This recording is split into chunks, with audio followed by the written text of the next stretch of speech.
Hello everyone, welcome to round 5 of the JackknifeRacing.tv Formula 3 League. Today we are at Magny Cours in France. In the booth with me as usual is Bruce. Hello Bruce. Hello. This is not the Road America 500. That is in exactly 11 hours. Well, actually 7 hours and 51 minutes it'll start. Hey, Darren. So Magny Cours back for a second season. I'm trying to remember, did we have some good or bad racing last time here? I think it was good. We always have good racing, don't we? It was fairly good racing. There's a lot of chasing down long straights. There's a little bit of contact and running wide coming out of the chicane at the end of the circuit. That did trick a few people, especially when you go sharp hairpin to short acceleration zone into that chicane, as Ian Bird joins with 2 minutes and 30 seconds on the clock. So Magny Cours is a track that I remember fondly from league races, such as me driving a safety car on lap 1 with the V8s last time we were here. So that's what I think I remember, is lots of carnage off the start here with the standing starts, so look out for that again. There's definitely standing starts this week as well. We are returning to the traditional format of starting open wheelers from a box. So, traditional format of standing start, carnage, pace car start? Is that what we're returning to? Pretty much. Yes. Where's our red flags? That's what we need. Red flag restart. On screen is Nikolai Rochevu, who's back for a second race in a row, who's currently beating out Tom Lennox-Brown by 2/10. So, apparently, I was just talking earlier about how my your channel, now that you're not accepting subs, you're accepting donations through Patreon. If you're interested, go to the Patreon page. Help support the league. The Henrik Steamroller's subscription is still rolling, so they're still going on. Practice coming to an end now with 1 minute left to run, and Nikolai Rochevu is only 2/10 ahead of Tom Lennox-Brown and Marco Honegger, half a second back from the lead pace at the moment. So Henrik's doing double duty apparently. So why aren't you in the league, Henrik? Why don't you get your bum in a car? Even if it is a safety car.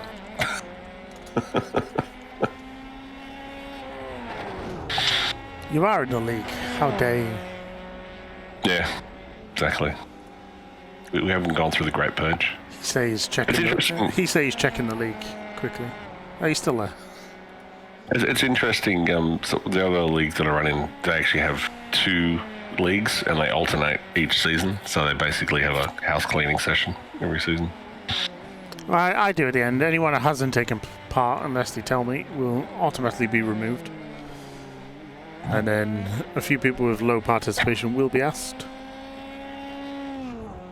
to exit. Speaking of exit, we're one stage left down after some stewarding results didn't turn out favourably. Not that it weren't bad or anything, but so 3 is definitely not for everyone. This league definitely has some couple of requirements around A, clean driving, but B, just making sure you can get the car track around safely without taking other people. So that was interesting. Yeah, pit entry was also interesting last race as we jump into qualifying now, along with a few competitors receiving a bit of a gentle reminder that they need to have clean pit entries and pit exits as we jump on board with Armando Vasquez, as he's the first out of the pits in the Team Woody livery. Does it count as a team if there's only one of you? I mean, just because one person's injured doesn't mean you declassify the team. It's not my fault our resident dentist who drives in smart shoes is currently injured. So you know what I think's funny about Alan's video? There's interested Alan Kwan on YouTube posted a video about his rig setup. Is what we're talking about is the fact that he has his head firmly on the headrest the whole time. I know, I try that because my neck gets sore, but it's unnatural to me. Same. As I speak of unnatural, Armando Vasquez gets a bit wobbly on the outlap, takes a bit of a shortcut across the grass. Car remains relatively intact. He just managed to keep on the track. We have a couple of drivers behind him, which looks like Rojevu and Lennox. Oh, no, it might be Nestorovic. Yeah, it is indeed. Yep. Where are we next week, actually? Speaking of that, we are at Brands Hatch next week. Legendary British circuit. Legendary for what? Great racing. For a crazy turn one. That must be like ridiculous in real life, that turn one. I think it has quite the drop. Yeah, it's like the British corkscrew. It's like the if you like the bent, so the entry being curved and then the drop down. It must just be crazy in real life. I know we've had a few accidents when we raced TCR with many people scurrying back across the track after dipping a wheel on the outside gravel. I think I remember first racing Brands back in some old touring car game years ago. TOCA Touring Cars 2? Or TOCA Touring Cars 1? Probably. My age probably TOCA Touring Cars -5, but yeah. I think it would have been that. Interesting fact, though, that I believe this is true, the TOCA games are the ones that predate when it changed the race driver grid, and then obviously Grid 2, Grid 3, etc. Yeah. But I also remember that on the old Honda Accord, I believe it was. I can't remember what Audi it was, but then there's also the Nissan Primera. The good old days where you thought you were racing on mud for half of the British tracks, but it was just dark tarmac. Vasquez comes across the line, which is a very early line here at Magny Cours, right after the chicane. Vasquez stays on pole despite Nestorovic and Rojevu coming through after him. But it's very, very tight at the top at the moment. Only 2/10 separate 1 and 2. As Lennox Brown actually sets the fastest first sector. Let's see what he can do as he comes across the line through that really tight chicane. Can he keep it off the grass? Yes, he can. And goes quickest by 1/10. Yeah, so comment in chat by Darren just talking about new tracks versus old tracks. I think, yeah, F3 is definitely favouring the newer tracks, especially this season, which is from Jerez. Magny Cours as well. I think we have Roscogan as well. Not a massive fan of Roscogan. I think there's too much twisty bits and not enough straights in it. I think you'll probably find that generally more and more of the new stuff will come in as opposed to just treading the old stuff continually. But I think there's a couple of tracks that always need to be there. Like you always need at least one of either like a Bathurst or a Road America. I was just about to say, bring back Bathurst. We haven't seen that since season 1, and yeah, I believe you were out of town that day as well, so you didn't even get to commentate on F3 at Bathurst. Yeah. So I think you definitely need some of those tracks that have those nice big long straights to get things wound out. As Vasquez regains the top spot, overtaking Lennox Brown, and then Rojevu 30.5, absolutely smashing at the top. Marco just manages to get within a second of Rojevu's time as he comes across the line. Still a couple of people yet to cross the line with timed recorded legal times. So they have illegal times, is what you're saying? So Rene Helmut down in P6, it's interesting. You're expecting a bit more from Rene as he just goes off track. What does he? No, just comes to focus. That's why he went yellow. So Rene definitely being outperformed by his teammates so far this season. So hopefully he'll be able to regain some of the form that he used to lead the championship and compete to it last season, I should say.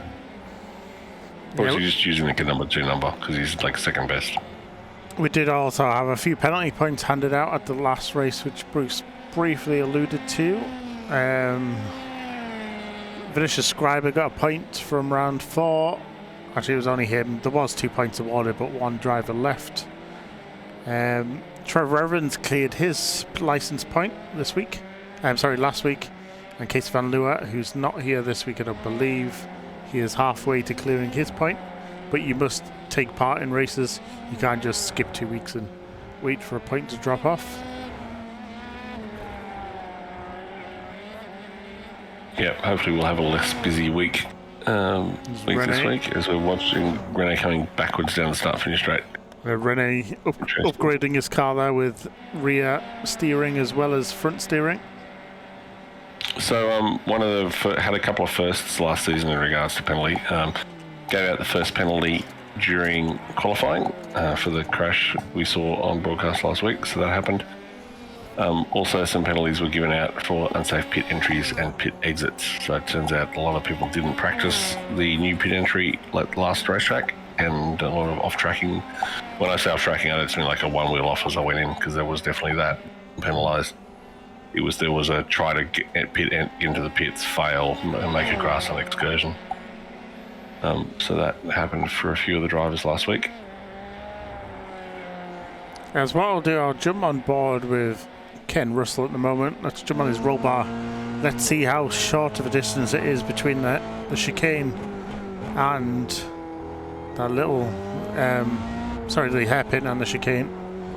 Very, very tight. You have to really get the car through as fast as you can. I think you can use almost all of the curb on the outside before you touch the grass without getting an off track. So you will see a lot of the faster ones do it. As Rogervu is on a double purple, but he must have been out of fuel and he has had to pop it into the pit lane. Whereas P7 and Lester Craig. I think what's also interesting is we see Lester on board with Lester Craig in the Team Tato car. In behind. Faz. That's Faz in front. Mr. Simon Farrington. And what you can see though is that this entry there, just a perfect illustration of the very short pit entry on the left as the cars go around to the chicane on the right. So it's not super dangerous like Canada and Zolder I'm thinking of, where it's literally the car going into the pits has a higher speed than the car taking the corner. So at least we don't have that situation here. Yeah, you not really have enough time to overthink before they have to drop into the pits, thankfully. Like you say, Zolder. Cars behind often will not need to brake and then might clip the rear end of a turning car going through the chicane. Yep, so we don't have that situation, thankfully. And so Rogervu's going out again. 9 minutes down, 6 minutes left to run. So Rogervu with a 0.6 second gap over Tom Lennox Brown, who's a 0.2 ahead of Rene, who's at 0.07 ahead of Armando, who's a 0.09 ahead of Marco, who's 0.04 ahead of Daniel Nesterovich. So they're all very, very tight at the top when it comes to the times, apart from our man on pole. Yeah, Rogervu out in front. Rogervu showing his real-life experience on an iRacing sim.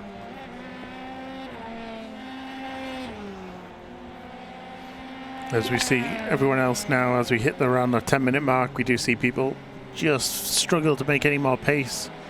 Maybe just run out of run out of steam, trying to push more and more. As Lennox Brown loses it in the second hairpin, which is Chateau d'Au, which is definitely wrong pronunciation. Chateau d'Au, that's how it's pronounced. It makes more sense.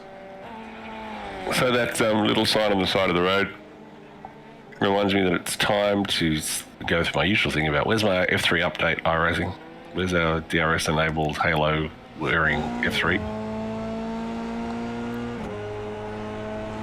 DRS, where would you put DRS on this one? Just that back straight, I imagine? Oh, it's actually the straight between the hairpins maybe as well, but I don't think it's that big that it would make that much of a difference compared to that, like, kind of top on the top of the track. It just hovers over a little hump. So the funny thing about iRacing is every track has DRS zones, so if you just look as we come around here, no, maybe not, as we jump back with Armando, but just about every track has DRS zones and boards out, like even ones that don't have it in real life. Like Bathurst has no DRS zones at all, but yet there's DRS zones down Conrod. So there's one there. So this would be the DRS zone we're in now. So it all the way down to this corner. Obviously we need the DRS zones on those tracks because Formula One is raced here and it's not raced on... just because it's not raced in real life doesn't mean that you don't want to be able to race it on iRacing. The Rennie Helmet unable to gain any closer to the guys in front. Actually has a slower lap. Farrington has a good middle sector. His best middle sector, in fact. Let's see what he does at the end. He does go quicker, but still finds himself down in P15. Lennox Brown, let's see what he can do. He's had a good sector 1, bad sector 2 and 3. Does not manage to go faster this time, and actually had an off track. So iRacing needs to, I think, do a little bit of work, and it may well happen on the textures as they get up close. So it's interesting if you look at this shot here. Look how shiny and sharp the nose of the car looks, but then you can see the edge of the green looking a bit jagged. It's a bit of a shame that it works out like that. It would be nice to have those nice sharp lines everywhere, and the helmets themselves up close look particularly janky. It could just be mass settings. Yeah, possibly. Because I wanted the cars to feature nicely. Who cares about the grass? It's slippy. No, but if you look at the steering wheel, the steering wheel is super sharp. You can read everything on it in great detail. Yeah, the actual it could just be that livery actually, because one board with Nikolai and his going double purple, slow sector 3, and goes quicker 30.3 from Nikolai. So a great lap from him. Just had to jump in there with him going so quick. Yep, it makes a lot of sense. So he's almost a full second up over P2 now. Ian Bird, can he move off the bottom? Not this time. Lennox Brown, he's still trying to push harder. Comes out, uses all of the curb available. It does count, goes up to P2.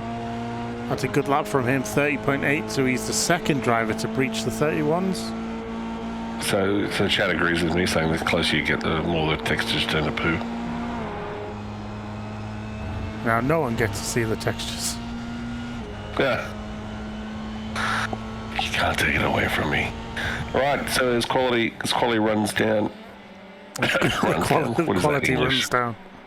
Yeah, as the quality runs down. As qualifying comes to a close, with 40 seconds left to run, I think it's pretty certain that Nikolai Rogevu will be on pole. It's quite tight though for P2 with Tom Lennox Brown and Amano Vasquez separated only by 1/10 of a second. So there's absolutely nothing in it between those two. Rennie Helmet was finding some pace, but he's cancelled his lap. Possibly too far back. So 20 seconds left. Who's going to get round? Ian Bird is probably not. Maybe car 14 might just get to finish that lap. Vinicius Scriber kind of comes in a little bit too hot through the hairpin. Can he make the chicane well? It's going to be an easy cross. There we go. But doesn't go quicker. Is actually slower lap that time. As everyone just gets ripped off the circuit, we move to our grid. So Nikolai Rogevu takes pole again with a 1:30.3, an amazing lap. Half a second clear of Tom Lennox Brown in P2. Mano Vasquez Jr. representing Team Woody in P3. Rene Helmet representing Team Swede in P4. Daniel Nestrovich, then Rene's teammate Marco Honegger in P6. Lester Craig for Team Tato in P7. John McAree, Ken Russell in P9. Jacob Blond Larson rolling out the 10. Trevor Evans and Martin Bailey finishing pitches in 11 and 12. We've got Henrik Anderson, Vinny Scriber, Simon Farrington, Tom Van Duffel, Jorgen Richtrup, and Ian Baird being on the back of the grid. Someone has to be there. You can't not have a grid without someone at the back. When Darren comes back, he can join Team Oz with Farrington. Right. Just makes sense. as they're burning down the fuel. Although we notice our pulsar is yet to jump. Marco's on track though, so he's not starting this one from the pit lane, at least. As Tom, the cameraman, decides to go for a wider shot. Or chooses to look at Tom rather than Lester Craig. Yep. So Rogervu's on the grid. Gridding's coming on. Take us away, John. Lights are on. 1, 2, 3, 4, 5. Can we avoid carnage? And we're alive. Looks like so Rogervu gets a decent start at least. Managed to cover off Tom. There's a bit of squirrel in the background. That looks like Farrington and Henrik Anderson. Both of them caught up at the beginning. Looked like Henrik just lost a bit of control coming out of turn number 1. And maybe just clipped Farrington with a looked maybe like netcode. As we're going 3 wide. Look at this, Lester Craig going 3 wide with Marco. That's going to be tight. We managed just to get through the first hairpin of Adelaide. Now we've got a boost to the finish. Farrington jumps to pit lane. I'm sure Mr. Zero X will be very sorry about that. Yep. As at the front, we've got Lennox Brown. He's trying to keep up with Rogervu, but is it just a worthless battle because Rogervu is just going to try and increase that gap? But right behind we got Rene and Amando. As Tom Lennox Brown spins off and decides to shorten the back of his car. Let's go back and have a look at what happened there. I think he just lost it all on his own. So he's just heading down now towards. I think this is towards. Is this? That's Nürburgring. I know it doesn't look like the Nürburgring, but we can promise you it is. Amanda Vasquez in P3. Rennie Helmut up 2 positions from the start and looking pretty good. But look at that, Nestorovic. He is also right behind them with Marco Honegger sandwiching in there as well. Sorry, Marco is behind Nestorovic, not in front. Misread the calculation. So lead is already out to a 2.7 second lead. It's just ridiculous. The pace of Rogervu. This is definitely the battle to watch as Armando Vasquez locks up and almost gets rear-ended by everyone. Everyone, yes, exactly. So Rennie Helmut moves into P2. And when I say moves into, I mean it's getting fairly solid now. Moves into a more solid position with a gap opening up as the boys behind are fighting. So Armando tries to move down the inside of Daniel. Looking to get that position back. It looks like he's going to get the move done. Yes, he does. Nestorovic moves out wide as he head now down to Nürburgring again. Really fast chicane. You don't want to get caught out too much. You want to try and stick to the most narrow line through there as possible as we head now through 180. Sorry, that's not 180. That's a little bit further along. That was Imola chicane and then Chateau d'Au. I don't know. Chateau d'Au. Well, let's just see where we are. So we've got Rogervu out in front, walking away. Rene Helmut in P2 with almost a second now over Nestorovic and Vasquez who are fighting. So Vasquez currently the victor in that battle. Marco Honegger sort of sitting there waiting to pounce. And then Lester Craig having another good run.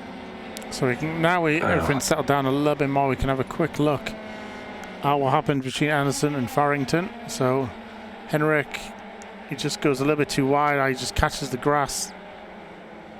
Maybe a little bit of netcode as well, but definitely unlucky.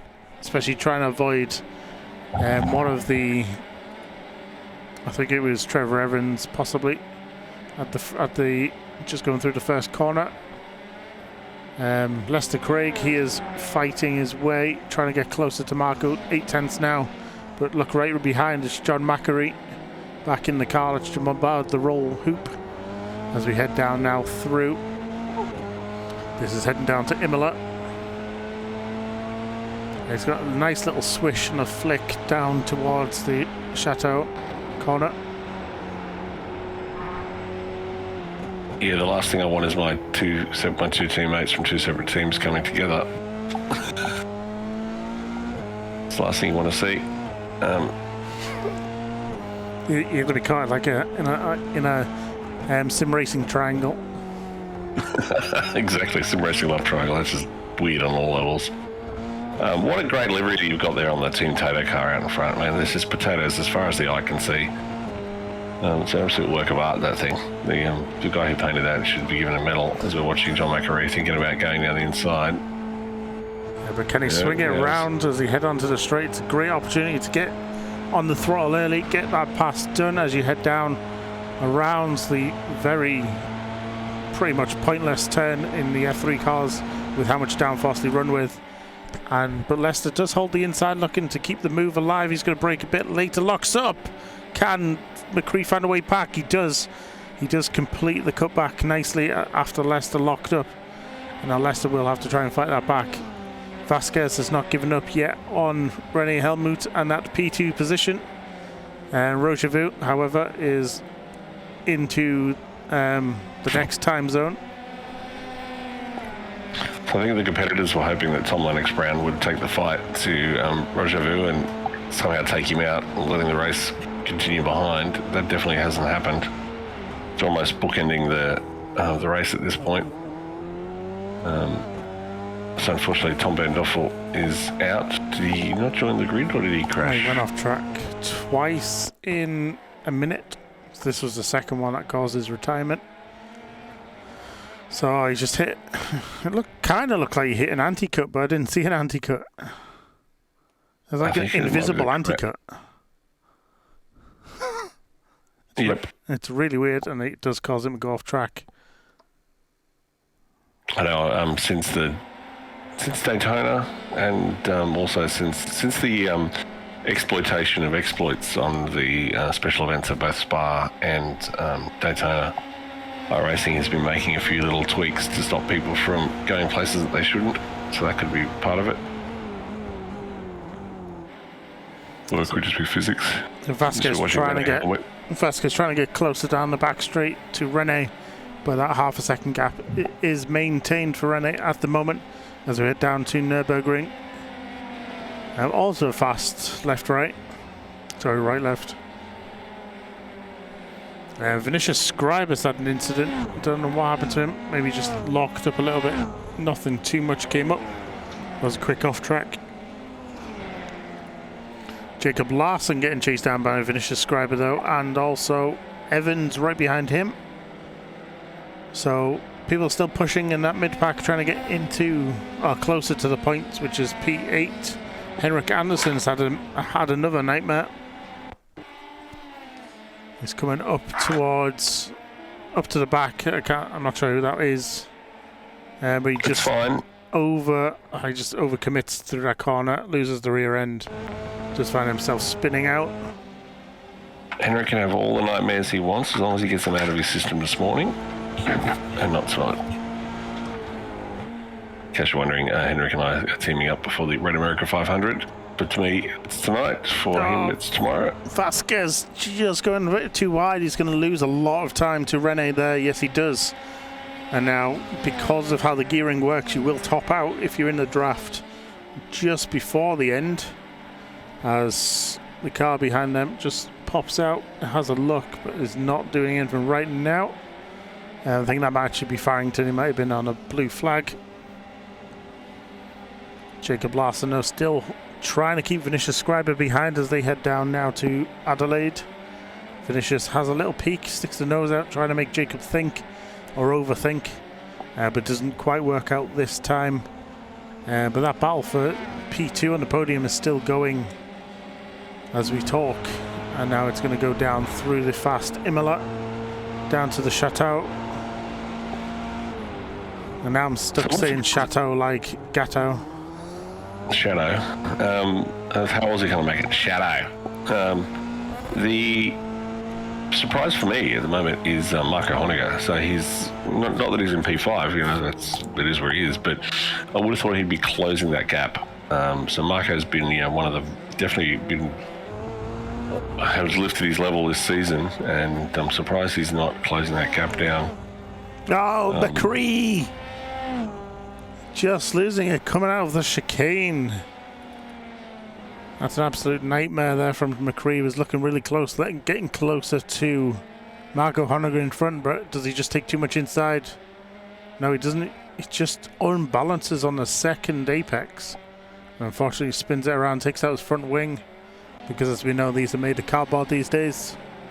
Yep, too much right foot too quickly, unfortunately. 41 stuck in that circumstance. Everyone does have a fast repair in both races though, so he can at least negate some of them unless he wants to carry on. But looks like Macquarie spun again, jumped to the pits. So Macquarie looks like he spun maybe on the back straight.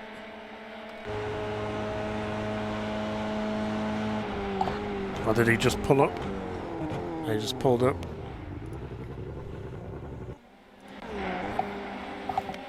And now can Rennie hold off? We have 7 laps down. We have 6 more to go. Is there enough time for Rennie to keep up? Or is Vasquez just going to find an extra gear as Nestorovic falls into draft range as well? So he is still racing for the podium. So, filling over the spoon is saying quick maths, 1 + 1 = 2. That's quick maths. So Roger Vu is just way out in front. Lead up to almost 7.8 seconds. So he's doing, probably 7/10 faster than P2 at the moment per lap. So it's just a masterclass on how to drive the F3 out in front. So Rene Helmet is currently also pulling about a 10th a lap over Vasquez. So definitely opening that gap up, sort of walking away, but not running away, just holding his own. As we watch Nestorovic lock up going into the hairpin. And Marco Honegger still not able to close that gap. And Marcos, like you say, is struggling 3 seconds now. Nestorovic has fallen back by 6/10 since we last spoke. Vasquez lost another 1/10.5 to Rene at the moment as they're going to head down through the fast middle section down towards Adelaide as well. Full laps left to run, some great compression. It's a great little section that. It looks like he committed a little bit too early, or was feeling the rear end getting a bit loose, had to make a double steering motion, which is usually when you've done something wrong. So we can be a bit smoother through the the penultimate corners. And then through the chicane, goes wide, almost loses it, catches the snap oversteer, and will thankfully hold on to that podium position at least another lap. As Martin Bailey, he's had an issue, I think. As Lester Craig, that's gone off track. It wasn't as well. Ken Russell, he's getting close to the back of teammate, or clone teammate. Martin Bailey, he's within a second now. Vasquez, he's dropping back. 0.8 is there, so Rene will be much happy with that gap. Jacob Larson has managed to pull away from Scriber, who must have had another issue somewhere. Ian Baird has jumped in the pits and possibly had a bad pit entry, because it said he went in the pits and out again. So, not 100% sure what happened there. So on the radio, we could hear Rene Helmet P2 asking for a push from Vasquez to go and try and catch Nikolai. Not that you could do it in an F3, but pushing is explicitly banned in this league. There is no bump drafting allowed. Drafting, yes. Bump drafting, no. So 3 laps left to run, by my count. Roger Vu just walking away out in front. Bit of a tight battle between Vasquez and Rene Helmet for those 2 podium places. As we have a look at that battle with Nestorovic just a little bit further back. Yeah, Nestorovic looked like he was close. Ken Russell, he's gone side by side with Martin Bailey, both lock up, but I think Russell was just slow enough that the lockup didn't really affect him. But Jacob Larson, he's coming for them now. He's jumping on board the driver's eye. Jacob Larson, he knows how to drive an open wheeler. just duking out here and there.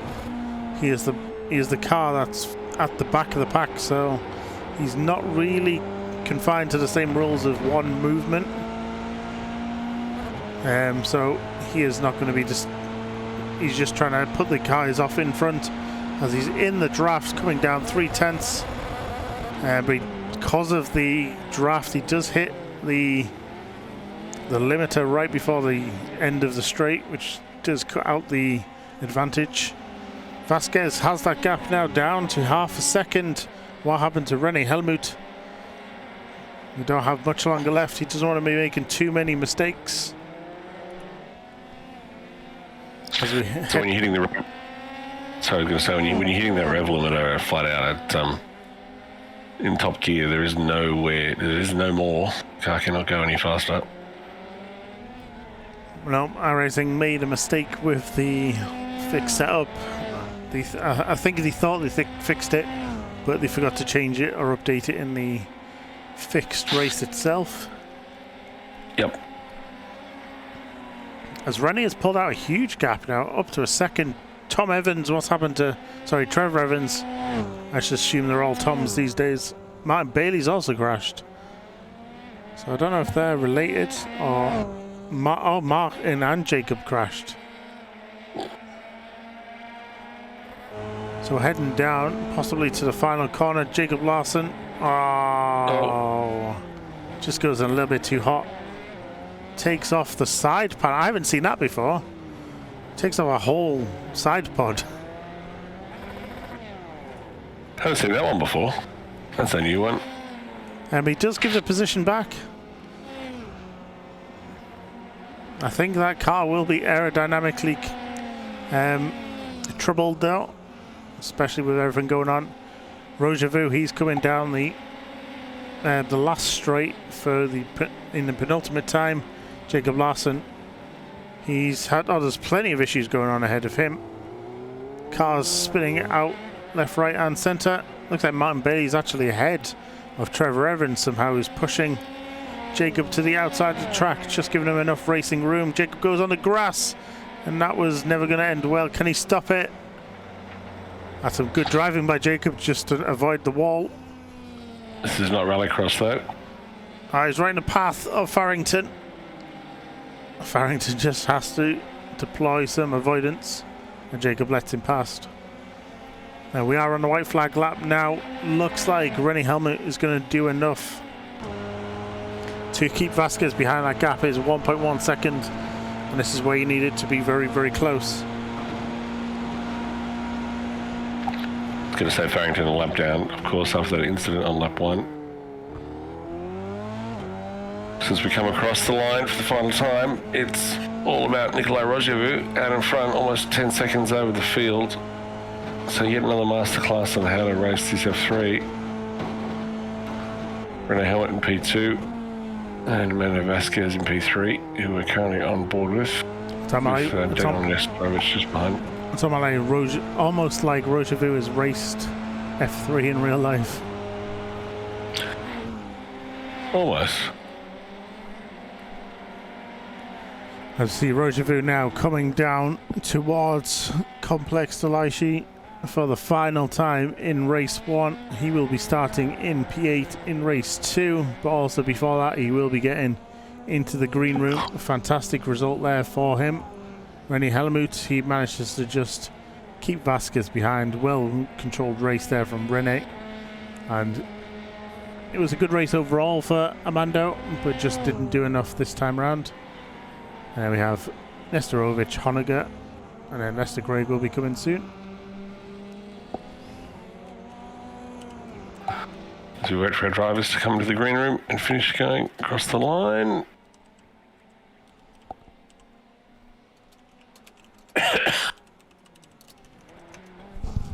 Yeah, so some great driving over there. Martin Bailey, his race isn't over, I don't think. No, they're still racing on the final lap. Can he find a way past without a side pod? They have changed the wheel colours so we can tell them apart. Yep. And Vinicus Scriber is quite happy that he's got pole for the next one. Yes, he does. Bailey finishes 2 seconds behind Larson is Henrik Andersen. He will be disappointed with his race overall. I think he is the last to cross the line. That's running, goes very wide. Well, just avoids actually going very wide. The angle of the shot was deceptive, and he'll finish in 14th. I will, as he comes across the line, I will definitely allow Henrik to have a crap race today, so he has a good race tonight. We're joined by Armando Vasquez, P3 in that one. Armando, look at you having a good battle with Renee there for a little bit, and then sort of with Daniel as well. So, how was that for you? Yeah, it was good. With Renee, I would have needed to make the pass earlier because I think unfortunately I burned out my tires. So after a while, it was just about keeping them in a good window and not spinning like I almost did a few times. Yeah, noticed a couple of lockups going down to the hairpin. So, what are you expecting from race 2? What's the plan? Hoping for a podium. If there's a little bit of chaos, maybe even a win. But I don't know because there's still a couple fast guys starting ahead of me, Daniel and Marco. So we'll see. Depends if I can get away from Nikolai and Renee. Yeah, I think it's going to be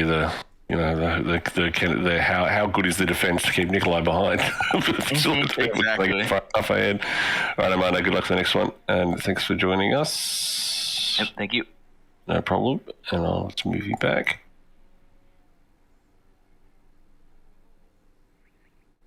Renee's on mute, so he needs to find that mute button quite quickly if he's going to talk to us. Hello? Maybe not. Hello. Muted. See if I can...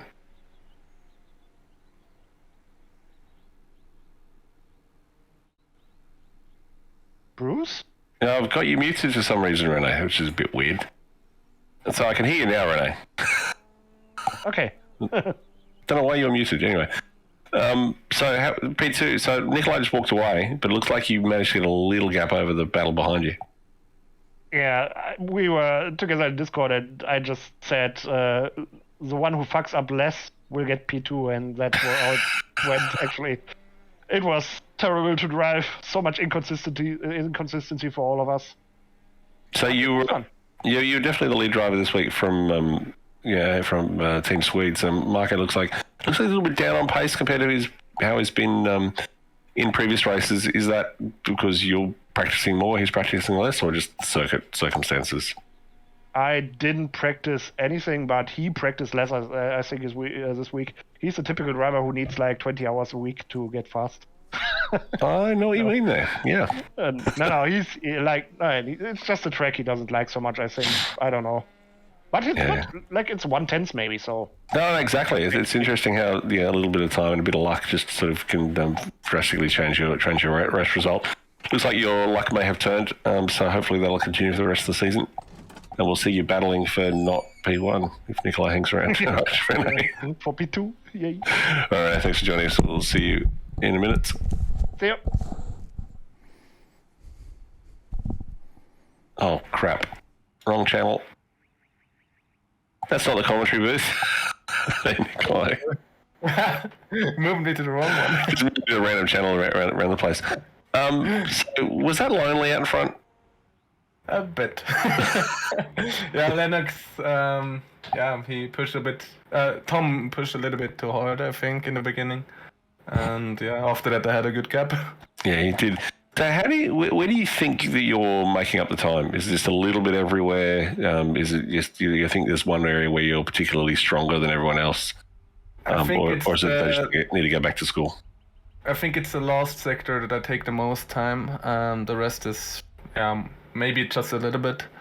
But I really love this track, so this is one of my performance tracks. So it will not be this crazy on other tracks. It's interesting because some people are feeling the opposite, where they're not massive fans of this track. One thing I know that does happen to this track quite a bit in some of the league races I've seen is death on the grid and turn one. Mm-hmm. So hopefully we won't see that for this one coming up. Yeah, I'm more afraid of turn 2, to be honest.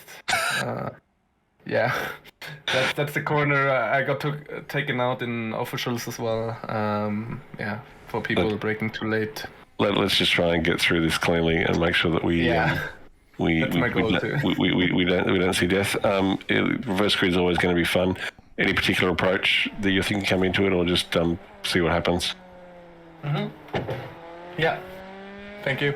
All right, Nikolai, thanks for letting you get back to it and prep for the next one. Thank you for joining us. And I'll move you somewhere random. Thank you as well. All right, cool. I don't know which room he wants to. Yeah, moved himself back to where him and the drivers hang out. Coming to the end of the warm-up. Here we go. 5 minutes are over. I know we should be able to bring up a grid. Here we go. Scriber on pole, and we got Russell P2, Craig, and then Honecker, Nestorovic, Vasquez.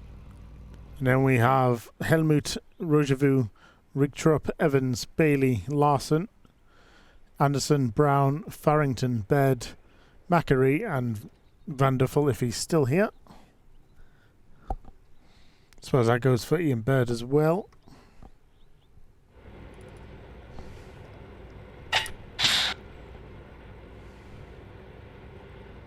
Here we go. Just So, realised sorry, just didn't Otto get- Stewart was off on the last race. Didn't need it actually, thank God. No, that's quite So true. the other thing too, which I was just talking to you about the competitors, is this track has a bit of a feeble issue where I'll talk about the race actually, what goes on, but Yeah, 3 lights, Just 4 lights, quickly, 5 yeah. lights. Everyone's on the grid, and we are going. A little bit of wheel spin.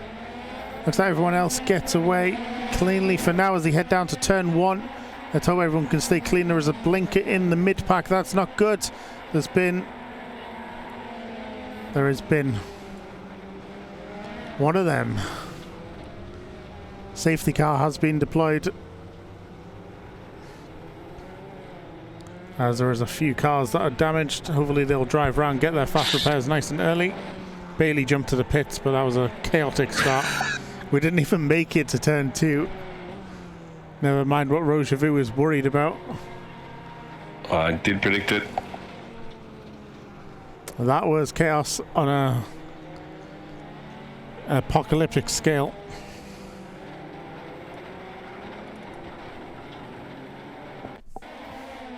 As I'll just fill the air time while Bruce does some stewarding. But yeah, it seemed like a lot of chaos. I don't know who else was involved. That's Farrington as well. Let's see what happened to Farrington. We'll follow him. Did he jump to the pits as well? Yes, Yeah, he he did. did. So it looks like there's someone flashing one of the orange up cars 4 wide. as we head through the far wide. Here we go. Oh, second race in a row. Farrington's done nothing wrong. Yeah, so it looks like Jordan Regtrop's gone off and spun back on. But there's just cars everywhere.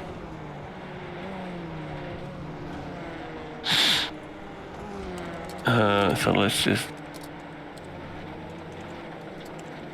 have a look and see what's going on from a results point of view. Okay, that's heats 1. We don't want that. So just remind the everyone's currently competitors on the they lead. can jump in the pits if they are damaged. So everyone's currently on the lead lap, although we do have Yeah, so we'll wait till cars that have everyone's jumped out. to pit. Yeah, some cars are coming to the pits. It's kind of hard one to judge because most cars did manage to make it round. And everyone will be picked up by the safety car now as well, so that's fine. Oh, someone nearly drove into the safety car. So the safety, where is the safety? Why is the safety car so far away? Nobody I knows. don't know. Let's have a look. Where is the safety car? He's just trundling along, possibly off track. Who's the leader? Ken Russell, according to this, but Marco Honegger, I think, is leading the pack. Waiting for the This is safety car to really- catch up. Safety car was Yeah. asleep on that one. He did not. He just saw the carnage and tried to go home. Yeah. Bailey and Farrington are in the pits. Everyone else who pitted haven't been given a black flag, so that looks fine. Yeah, I'm just looking. They might get it on the restart, so we'll just have to watch. Everyone else is on the league lap apart from Farrington and Bailey, who are in the pits because they jumped to pits. Looks like everyone else is going to keep going for now. We'll end it after it crosses the line one more time, so we'll have 2 more laps. Well, 1.5 laps behind the safety car. So I'm just having a look and see. Is everyone it looks to me like everyone's on the lead lap. Yeah, the only 2 who aren't are 15, 16 because we asked them to drive to the pits if they could. So we still have. Do we still have cars in the pit lane? Yeah, 15 and 16, Bailey and Farrington. They're still okay. So they might be able to make it. They may not. If not, we'll have to give them a quick unlap.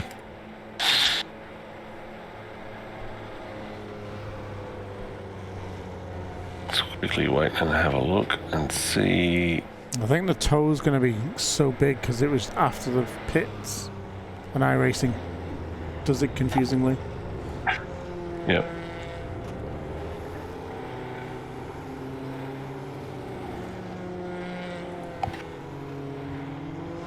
Is there any helmets and he has wing damage? Weird.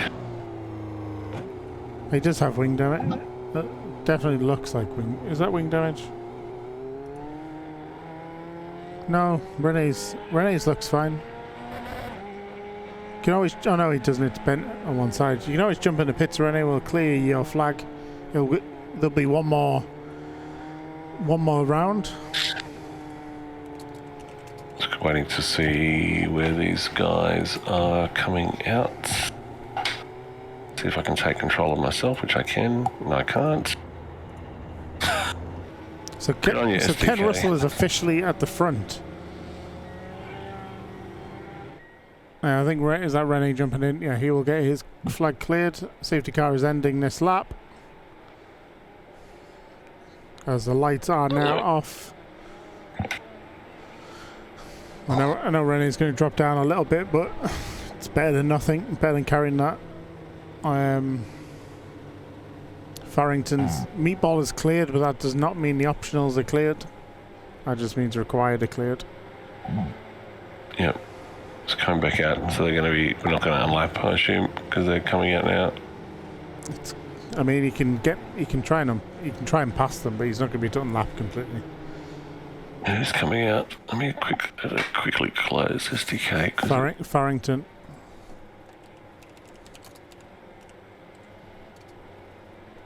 Let's have a quick look. Where is he? On track. Don't let him past. We got enough track? I think we do.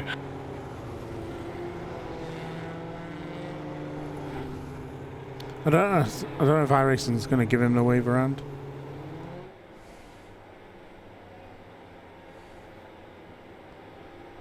Oh, no, there he goes. He's going.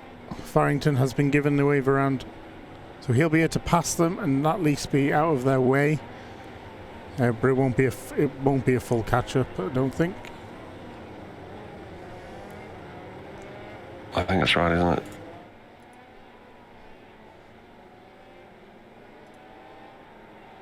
Oh, and also Bailey's got a wave around as well. Just don't crash in the safety car. It's one way of doing it, but it's fine.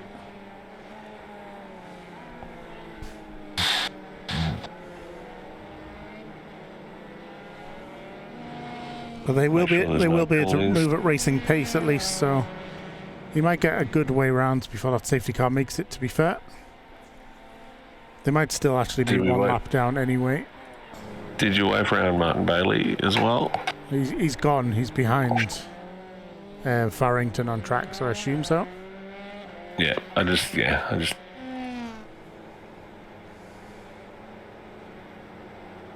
want to make sure that he doesn't have any penalties.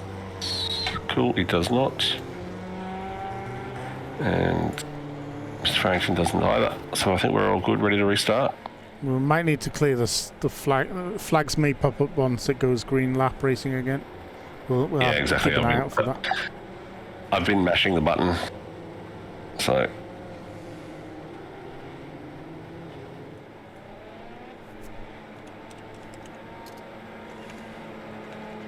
Tell Russell to leave a gap.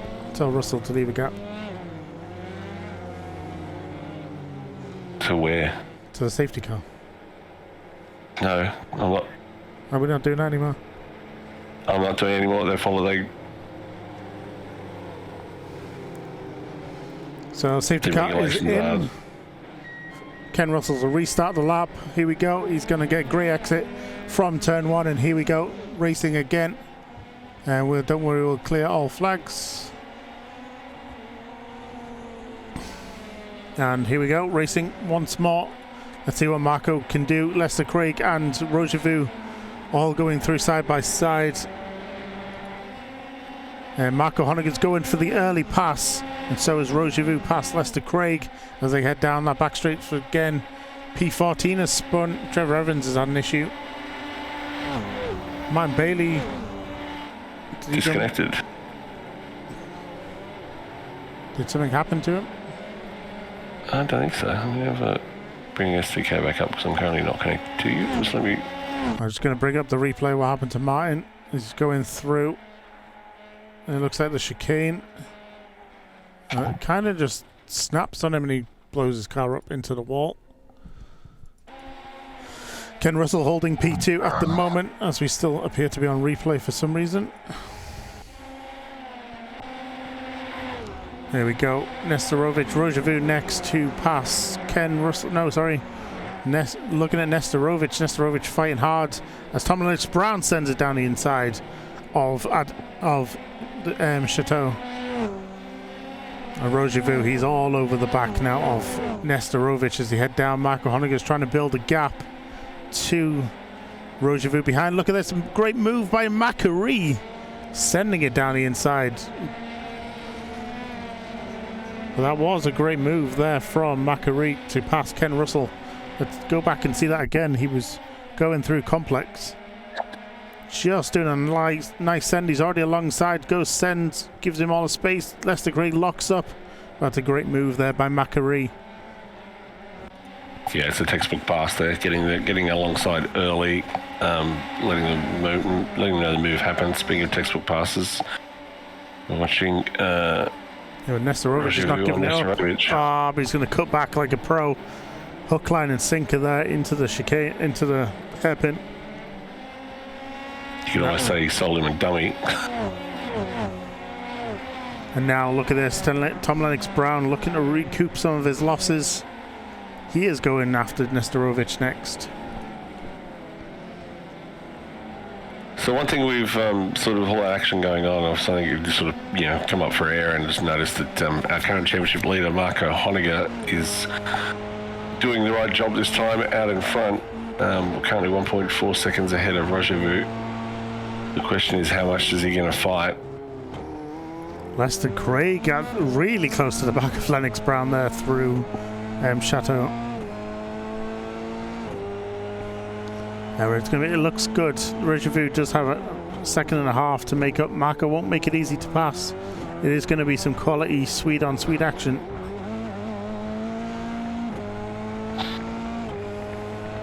Bit of sweet on sweet, teammates. Other team orders going to come into effect. That will be the question.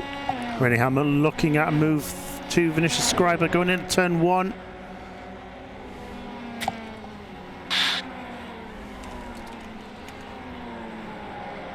So it looks like I'll put the jinx on Rene by talking about him having a good run of luck. Now finds himself down in P10. That was because he had to repair a wing, don't forget. But he has passed Vinicius Scriber now, trying to make up some of them positions. Tom The other Lennox. thing too is I'm guessing. Sorry, John. I'm guessing Rene's also put fuel in, so he's going to probably. Is he going to have to stop again? He probably will because the tank's. Is he? Good question. I don't think he will. He has to stop again. Oh, because we made the tank tiny. Yeah, it's only 42% tank this week. But it'll be a super short pit stop. I think most of the loss will be coming in and out of the lane. But Yeah. It definitely would have helped him. As Vasquez, he's looking for a move on Russell, who's he didn't expect to stay at the front of the pack for too long, but he did manage to stay at the front of the pack just enough, as everyone else spinning around behind him.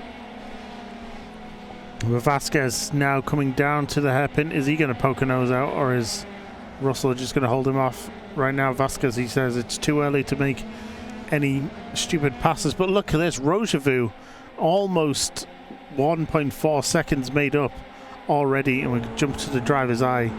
Let's see how Master does it, just holding that narrow line, trying to get behind Marco, but he is going to find out by the end of this straight he is going to max out on the RPM. And So I think we're going to see this classic over-under again. So here we are, Roger goes to the outside. If Marco's smart, he can hold it. Oh, that's some very close racing, but Rogevu does it. Just carries the speed around the outside. Absolute amazing pass. As Vasquez pretty much copies and goes down the inside of Russell. Nesterovic fighting off Tom Lennox-Brown for that P3 position.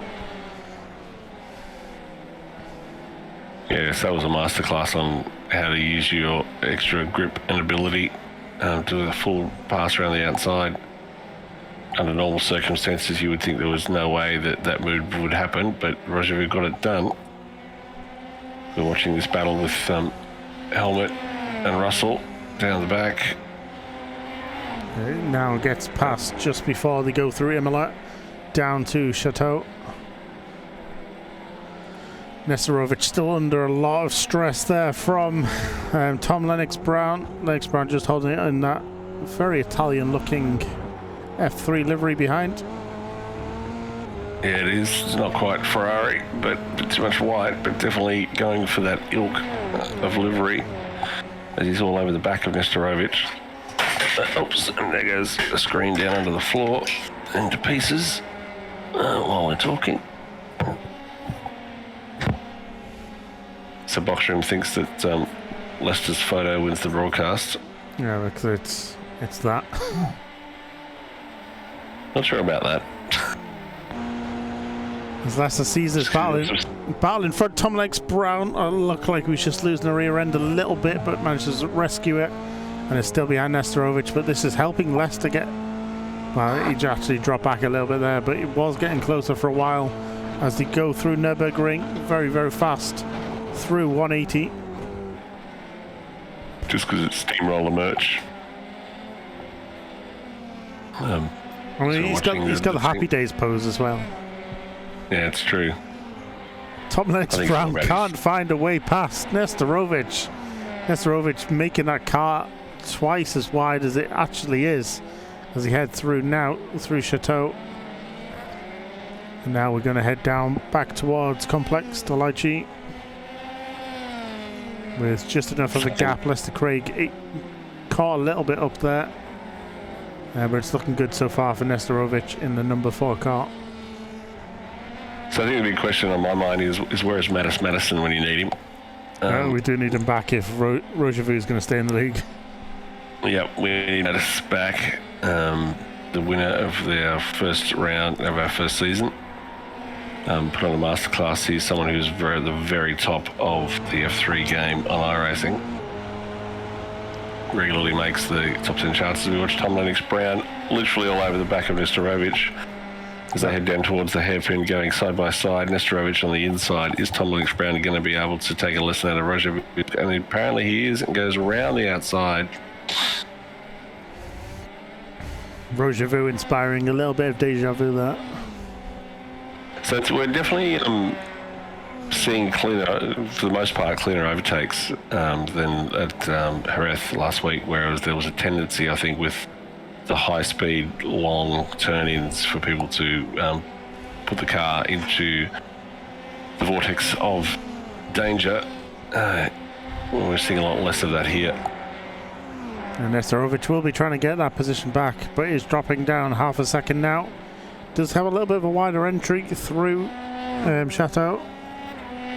And now Nesterovic trying to tuck in this narrow straight down the bend as we just see up the hill. Reminds me a little bit of Imola, this bit. I know there's a corner on the track called Imola, but I'm not talking about that. Oh, Nestorovic goes wide. Can he hold it? Yes, he does, but this could open the door for Lester Craig. That gap is closing. 2 tenths. 1.5 tenths. Can Lester find a way to hold it round as we go through the second corner? This is going to really open up. Good fast corner hidden, but I thought Lester was going to dip a tyre there as well on the gravel, and he just falls back too much, trying to avoid that happening. Yeah, thinking the same thing. I was thinking that Lester may be the one that ended up following off the track in a carbon copy move a few corners later. So you got to finish, but tops out just before the end. If anyone has a problem with the gear ratio, you have to blame Rene. He tested it last season and give me the measurement for this season. So you can send him an email at rene.helmet@isuck@iracing.com. But Vinicius is going to be trying to make a move, trying to get some more points. Move up to that from 1 point to 3 points. But we're still a long way to go.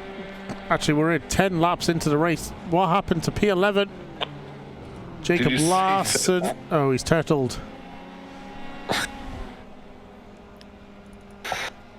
That it's not the first time we've seen F3 on this roof this weekend. So he comes through long sweeping corner. I think that's 180.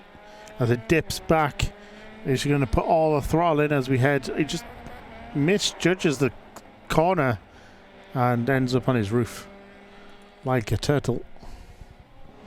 Yeah, I don't see how that would work from a real physics point of view, given the weight of the car. I don't see how it would just bounce back as if it weighed nothing. I don't know how I reversed into down Forest Elbow at 2 mile an hour, ended up on my roof in a Ferrari, but it is what it is. So, as we go back out front and have a quick look, to Lester Craig is a bit far behind, but I think the real battle is the one we can see just behind in shot there with Mando Vasquez all over the back of John McRae, and Rene Helmet, who actually doesn't suck at iRacing, let's be honest, is just watching behind, seeing if he can help close up with this battle as Vasquez goes down the inside of Lennox Brown. I have to see how close that was to contact. No, that's the wrong button. Because he got very close.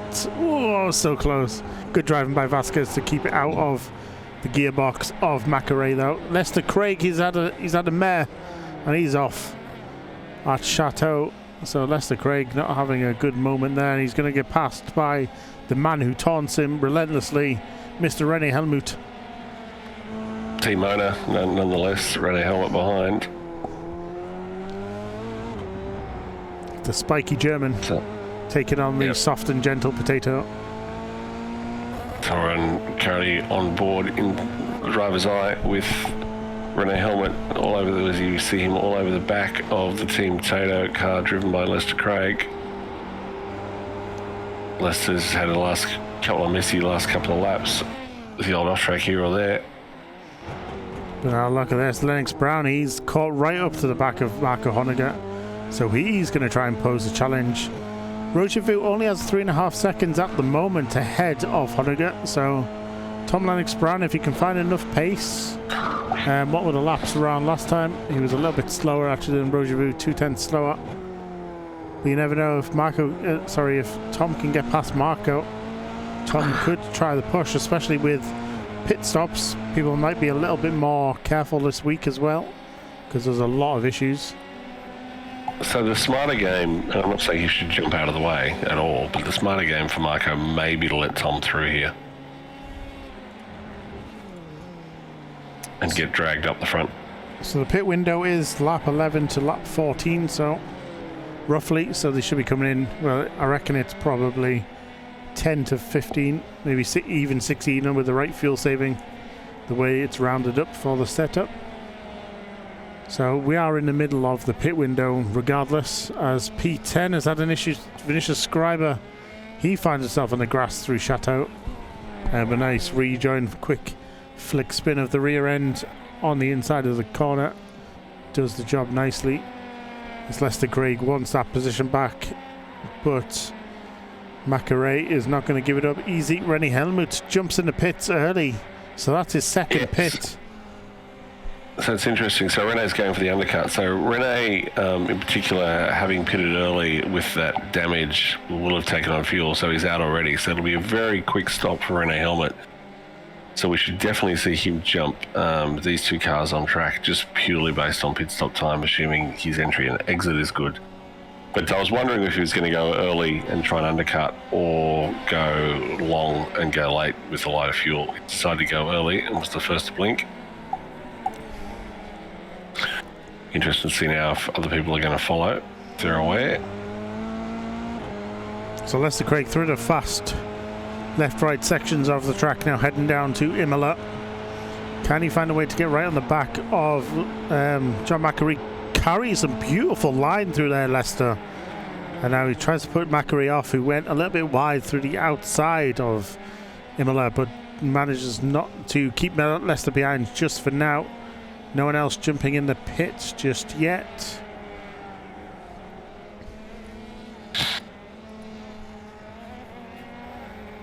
Yep, Lester jumps in. So Lester is probably the closest one to actually see that Rene go for that undercut. Is trying to counteract only one lap later. So Lennox Brown still behind Marco. Marco looks like he's just extended the gap just a bit in P2. And the most advanced pit stop is Armando Vasquez currently, but he pitted on lap 1 with damage, so he will have to pit again, just like Rene did. Jörn will have to. Mr. Farrington will as well.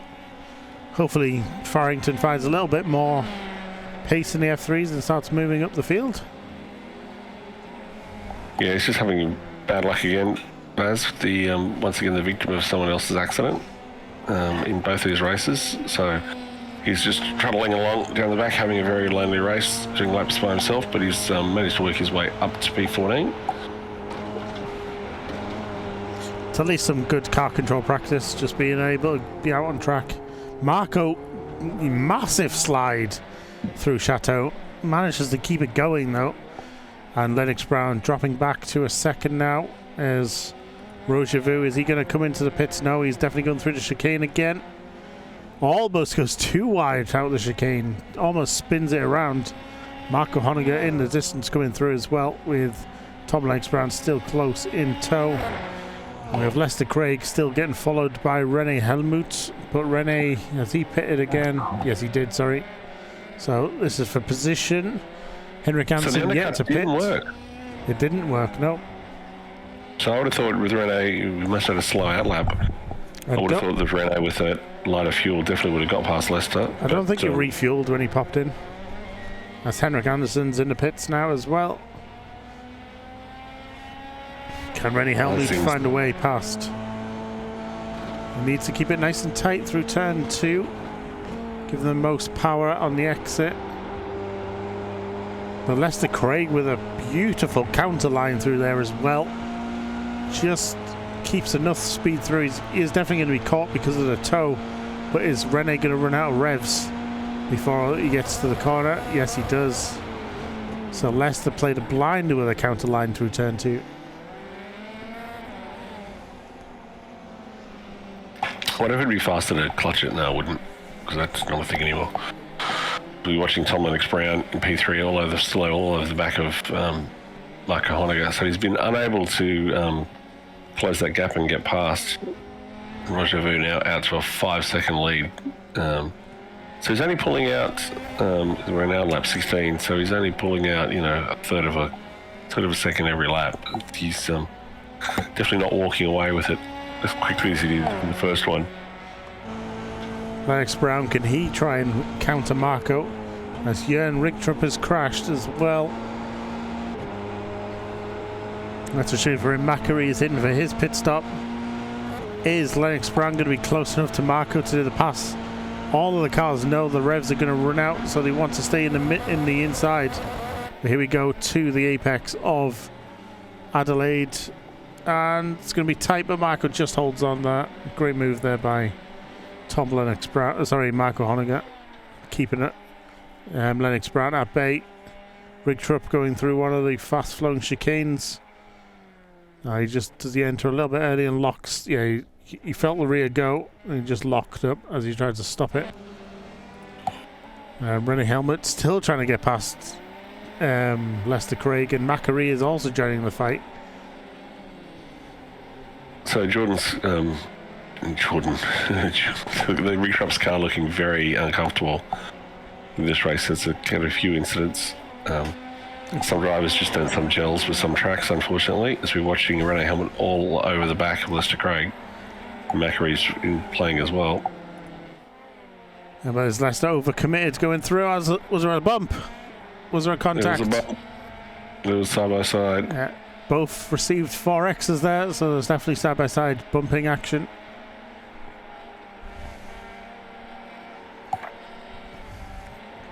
The only question is, was Lester able to come off without too much damage? I think he was. Some more cars in the pit lane. It looked like an unfortunate racing incident. Oh, look at this, fighting for the exit. Is there going to be contact? Is there going to be enough room to get side by side? Both of these drivers, as Tom crossed the white line. No, he doesn't. He survives. I think if that was F1, he may have been looking at a different result. But Marco Honegger manages to overtake Lennox Brown again. Did he ever get past? I think he just manages just to stay out in front of Lennox Brown, sorry. Coming out of the pits on lap 17 of 24. So some great side-by-side racing on the pit exit that you don't normally get to see.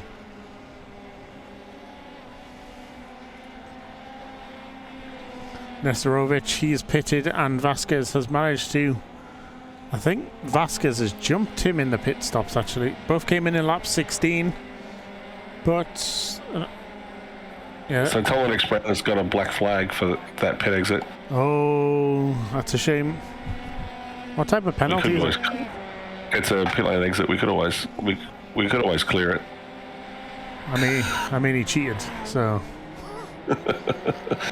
Well, did he? We just need to know if it's a stop-go or a drive-through, because we can reassign a drive-through.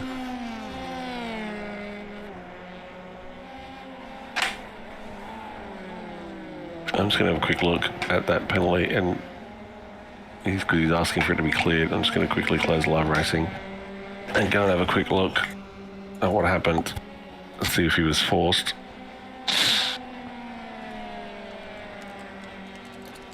Okay, so they're coming out of pit lane, side by side. So it's very funny because Tom actually did have. Oh, yeah, I'm actually going to clear that for Tom because I've already done it. So I was clearing while we were looking at it. Because I'm just looking at this in a replay, and we'll probably go back and have a look on stream in a second. But so Tom actually comes out ahead, and then Marco passes him, forcing him a little bit onto the white line. So it's not the first time I've seen racing coming between the green cone and the blue cone, and it's not the last. I don't think we're going to see it. But I think... Oh, you're not connected to me, are you, anymore? I'm currently showing it. I will be in 1 second. I mean, it's a tight one. It's questionable.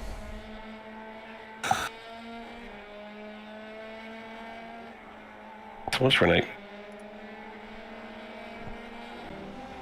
What? Renee's now complaining. I mean, it is questionable. I'm not sure it was it's a slam dunk clear, to be fair. Are you back on board with me?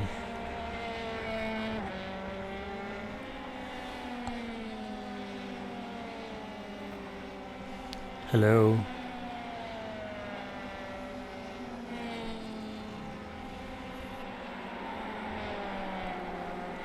But anyway, at the moment, Marco is getting chased down by Lennox Brown while Bruce is not responding to me anymore. So, can you hear me now, John? I can hear you now. There's been much talk by the competitors about black flags being cleared and people asking for some to be cleared and others not being cleared. I said it was under investigation. Yes, but they're not listening to me. Are you connected to me now? I'm connected to you now. So let's have a look at this is the coming out. So he's ahead here, but there's room side by side. Plenty of room for both of them. I mean, has he committed a penalty? Anyone in chat, does he deserve a drive-through for breaking the rules? And who are you talking about here, Tom or Marco, right? So Marco didn't get a penalty. No, Marco didn't get a penalty, but I think you'll find that Marco is going to probably be in the wrong.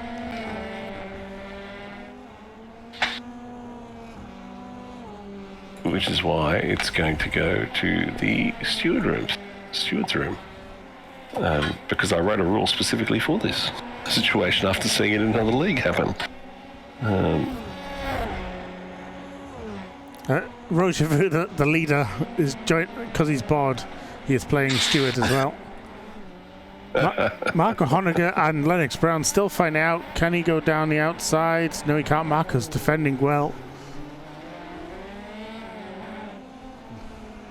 We're not sure how we're going to handle that after the race, but we will. So I'm sure I wrote a rule about this. Stop whistling. Stop whistling. I like whistling. It's fun. Doesn't work on a microphone. Lester Craig, he is chasing Macquarie half a second here as we'll let Bruce have a quick look at the ruling. Jürgen Rigtrup.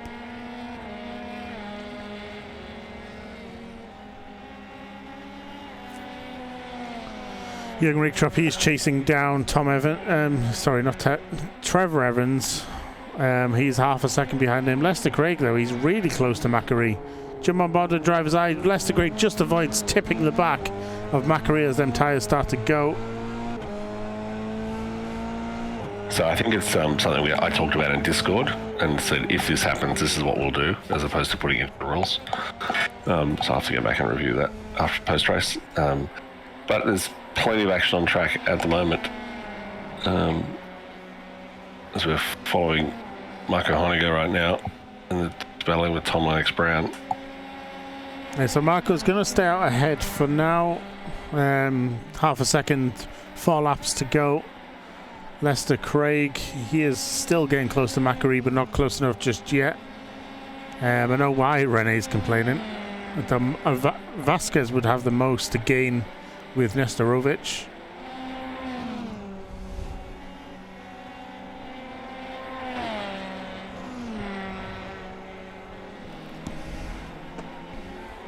Yeah, so it's interesting. This is where the question of, should a pit exit line be worth a drive-through? I'm not sure what it is in F1. I think is it a 5-second penalty, I think, for a pit exit line violation. Yeah, I think so. Because I actually think it's, if my memory served, it actually is a 40-second stop-go as well. I don't think it's a drive-through. I think it is a stop-go. It's a shame you can't. It's a shame you can't edit iRacing results at the end. You can't give them a. You can't give them a type. You just have to use a third-party tool. You can. You just have to use a third-party tool. Yeah, but it'll ruin the bot. Is what I'm saying. It will. It'll ruin the bot. Vinicius Scriber looking at the back of Henrik Andersen, looking for that last precious championship point on display. Not on display, but up for grabs. As a great move there by Vinicius Scriber down the inside of Henrik, but Henrik being on the outside just manages to hold on with the superior outside speed. And now Vinicius locks up. Henrik goes very wide again in that. Dallara cuts the track. That's going to be a felled black flag, and Vinicius is going to claim.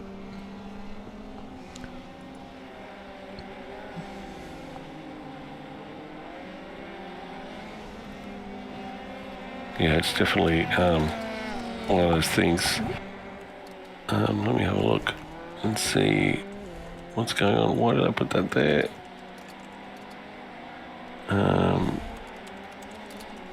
Did you click clear all as opposed to just clearing? No. I'm just curious. Interesting.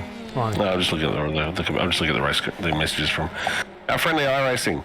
But let's forget about messages from iRacing and let's look at the racing that's on track as we're watching this amazing battle between Lester Craig and John McAree. Remember, Lester's recovering from an earlier side-by-side incident went off, and he's done it again. Team Tato sends it down the inside. Let's have a look at that. We'll go forwards in slow motion. Chopper time. So Lester just touches the grass, loses the rear end, does his best to avoid McAree, but just unable to see him in the mirrors in time, and does clatter into Lester. But the position does go back. Genuine mistakes. As long as you give up the position, it's generally done. That's obviously John's fault. He obviously did not leave enough space for Lester on the apex. To drift.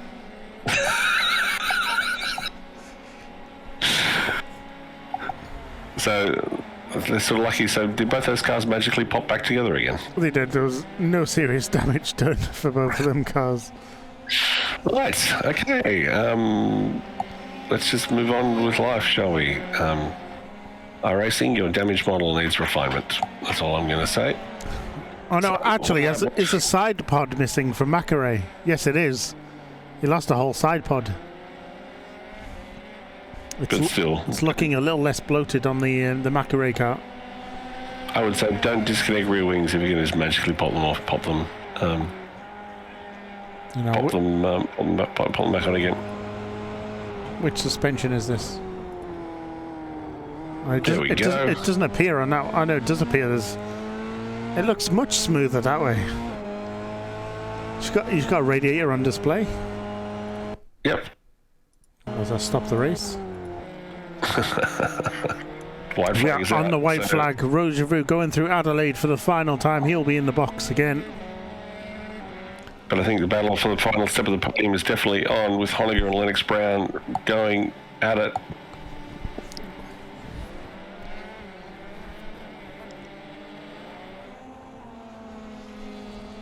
But yeah, it's been a fantastic battle between these two, regardless of the controversy of pit exit. Pit exit gate will roll on into the midweek as Tom Lennox Brown locks up, almost takes out the rear of Marco, goes very wide to avoid that, but we are still racing as we go now through that middle straight, heading down to Imola for the final time of this weekend. It's been another great weekend of racing, plenty of crashes as well. But this isn't over yet, John. It's not indeed. This is the final. Oh, Tom Lennox Brown, as he stole it on the final lap, on the final straight, Marco's going to do what he can, but this is going to be tough to get back. Marco cuts in front. Can he hold it? Side by side action through the final. There's a bump, but Marco steals it over the line. A great race there by Marco Honegger. What a final few corners there. You were right, it wasn't over, but thankfully it didn't end in tears. Both cars managed to just make it across the line in one piece. So the question is, it's not over yet. Did Tom Lennox Brown get a slowdown? Nope. Before this? Oh, he did. He got black flag. He has been black flagged. He's down to P7. Tom Lennox Brown's been demoted to P7 on the line. So absolute scenes right at the end, actually. You are correct. That was some finish. I'm trying to find if I can find out where it was. Let's see. It's probably somewhere around here. So here we go into the final hairpin. They're going side by side. Is there enough room given? Actually, that's a little bit too early. That's not the final hairpin. So here we go. Pushing track limits, both of them. He did have enough room to move more centrally, and that's a shame. So the issue is, John, if you go back, so if you can just, sorry, just go back again. I just wanted for from that same shot. What the problem that this track has is as you go through this final chicane, any car will do, to be honest. As you go through this final chicane, if you watch, what will happen is Tom will get he'll get an off track, and so but when he gets the off track in the final chicane, you literally don't get the penalty, the notice, or the penalty. So you'll see here, he's gone all four wheels on the inside of the white line, so he's got the off track there, and the finish line is here. So he isn't even notified about the off track, let alone even being able to serve the off track. This is the third time I've seen that happen in literally 4 races here at Magny Cours. So it's definitely a thing that catches people out. And that almost in a way negates the pit exit entry because Tom had to serve a penalty anyway and didn't get the position. Indeed, he didn't.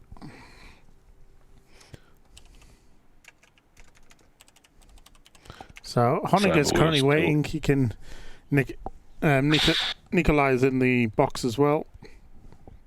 I'll go and drag them in and I'm going to have a look. And Vasquez is here too.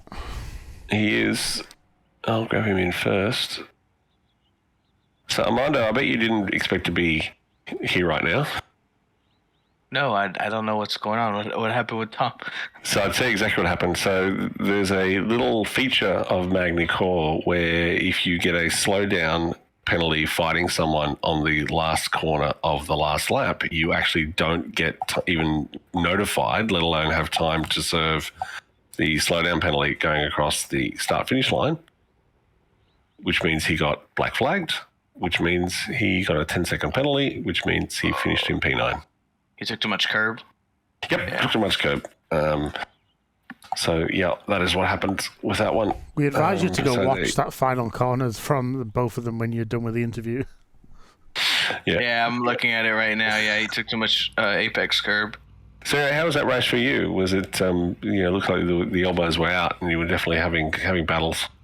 Yeah, on the first lap, I didn't see Nikolai on my inside, and I had Rene on my outside. There was just so much going on that, one, he was in the blind spot of my mirrors, and I didn't get anything from my engineer, so when I turned left, he was there, and it took Rene and I out, put us back. But from there, it was just fighting through the field, which is always fun. Yep. Always fun, and you probably didn't expect it that way you did, but congrats on the podium. We'll see you next week on Monday. Thank you. I'm excited.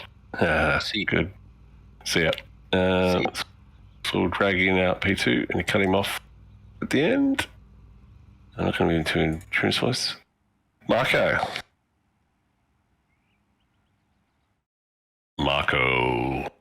can you hear me?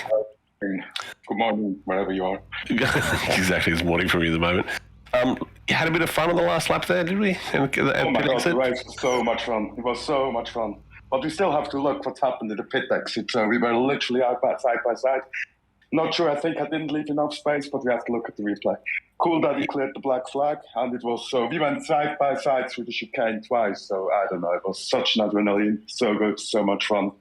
Yeah, to be honest, despite you might want to have a chat to your teammate about getting on the radio for incidents he hasn't even seen. But I think one of the things I definitely didn't want to do is let iRacing decide that. I want to make sure that we have a look at it and decide.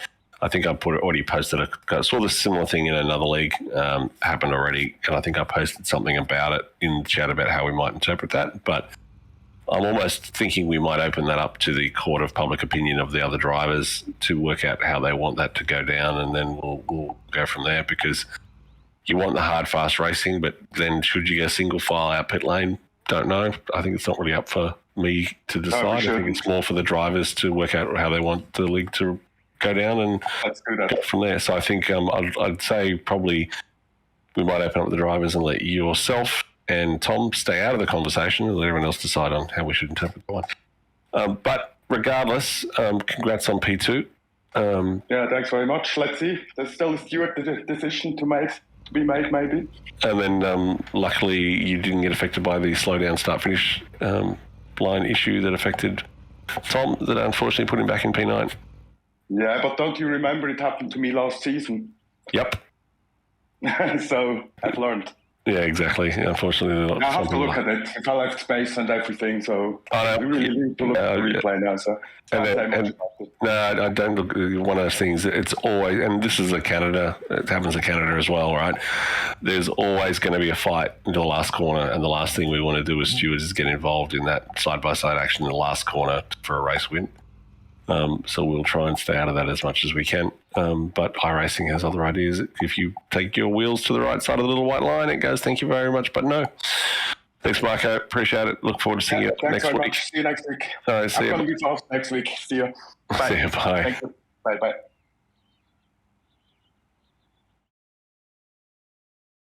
Another race, another win, Nikolai.